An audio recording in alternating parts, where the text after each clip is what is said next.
Welcome back to Straight Shooting Sports Talk, and I'm your host, Dujane Bland. And today we're talking AFC North, and we're talking about the woeful 5-11 Cleveland Browns. Yes, this team has been scraping the bottom of the barrel for a long time. But when you look at this team across the board, they really have a talented defense. And if they could just have some kind of an offense to score points, keep them off the field and allow them to get a breather, I really think they could be one of the top defenses in the league. And on top of that, they added Paul Kroger. And we'll see how that's going to work out. I know there's been some skepticism on this particular guy, but he could be a really good addition for this defense. Now, you look at the offense, this team needs are all on the offensive side of the ball. We know that with the West Coast offense, you need wide receivers that are going to be there on time and going to run precise routes and be there when the quarterback knows where he needs to have the ball to make the catches on time.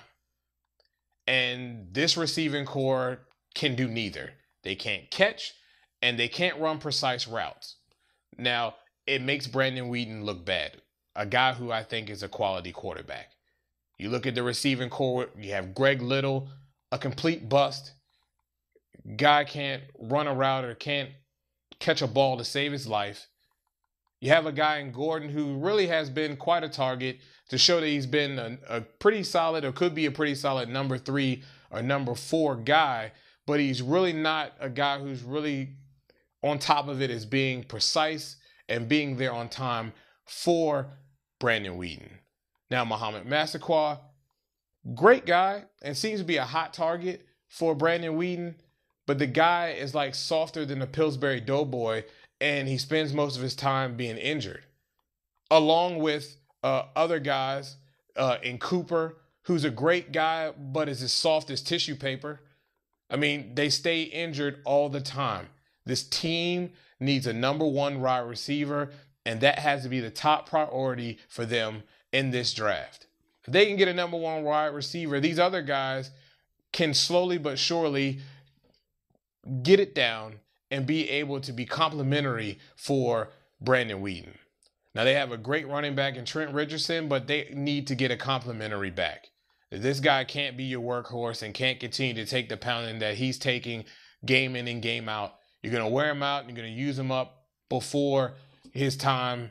And you really need this guy to be here for this franchise. I think can be a real gem for this franchise and really catapult them over the hump and get them to be a respectable football team. They need a backup center. Never can have too much depth at the offensive line, and the center position is very much important because those guys a lot of times are dictating coverages. They need someone that can be there, that can be solid, just in case the starter gets injured. And last but not least, they need another quarterback. No, I'm not saying to replace Brandon Weeden, but they need a guy that can be solid if Weeden goes down, that can come right in and at least hold the team together. Matt Hasselbeck's on the market.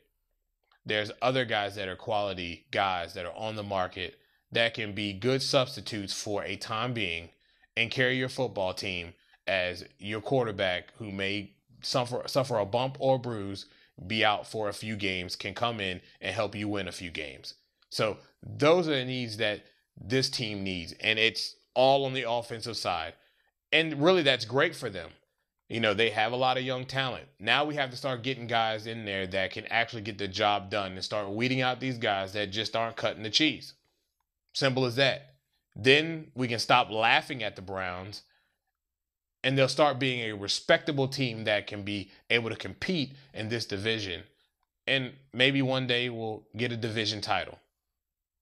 Well, that's all for our show. Again, if you have any comments about this show, leave them at the bottom of this page. We'll keep the dialogue going and keep the discussions going. If you have a topic you'd like for us to discuss and hear our take on, shoot us an email to straightshootingst@gmail.com. And most importantly, subscribe to the show. Well, that is all. And you've been watching Straight Shooting Sports Talk.